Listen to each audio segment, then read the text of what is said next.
Baruch atah Adonai Eloheinu melech haolam שהכל נהיה בדברו.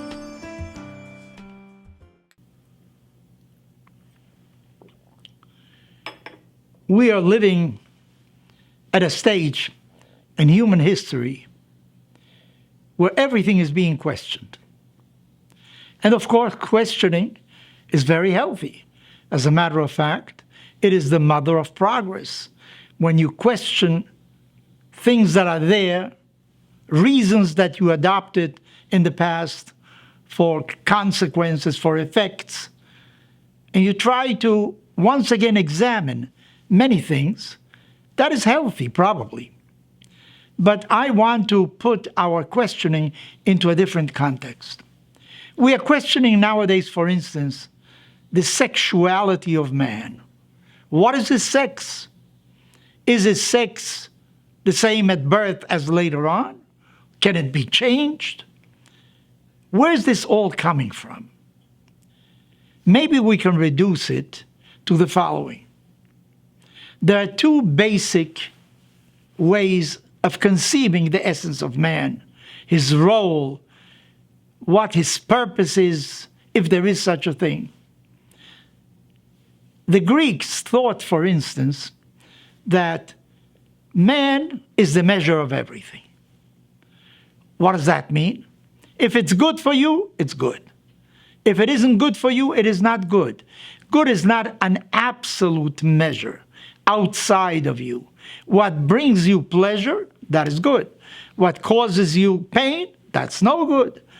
In other words, man is the measure by which you examine everything else around in this world. So what are the norms, the laws by which we behave in society, for instance? Those are conveniences. Those are certain rules that we establish ourselves in order to be able to live in society. In other words, for instance, don't steal. Is that an absolute principle? No, has nothing to do with that.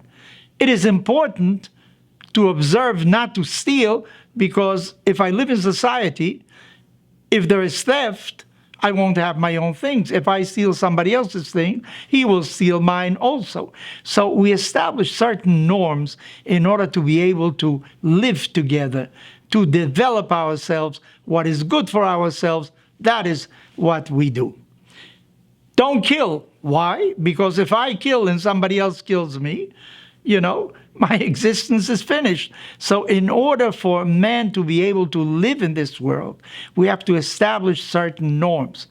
These are conventional norms. Society indicates that we adopt these norms in order to be able to develop, to survive, and to have a more comfortable living, because everything has to do with what is good for me as an individual. Does it bring me pleasure? It's good. If it brings me pain, it's no good. There is another way of looking at man, at looking at society, at looking at the world. That is theocentric. It is based on an ideal outside of man. For a religious man, that is, of course, God, religion.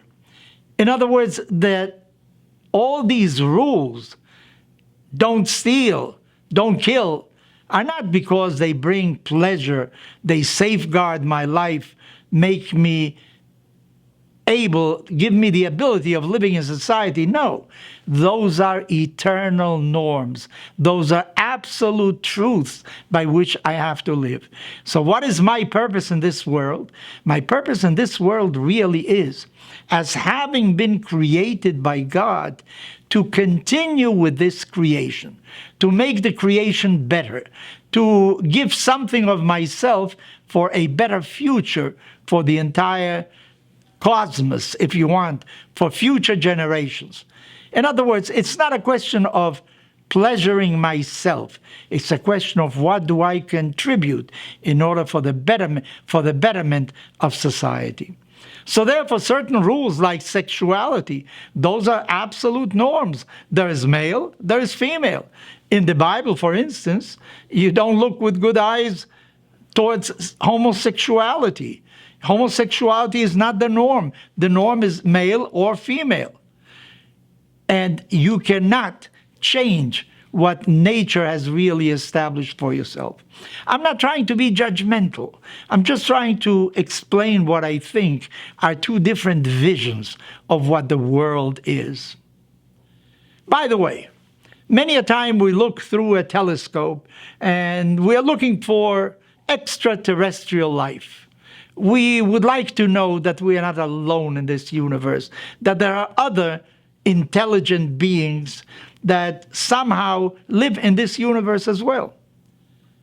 Ask yourself, what would you do if an extraterrestrial suddenly tomorrow appears in front of your door?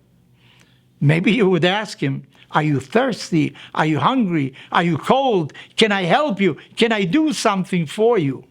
Because if your Weltanschauung, your vision of the world is theocentric, there are certain purposes in this world. There's morality, there is ethics. In other words, I have to not only watch out for myself, I also have to love my neighbor as myself. I have to contribute toward the development of this universe, of society in particular. On the other hand, this extraterrestrial maybe has no foundation at all in morality or ethics. When he comes to Earth, his desire is really to make a slave out of me or to kill me, to exterminate me. He has no feelings of responsibility.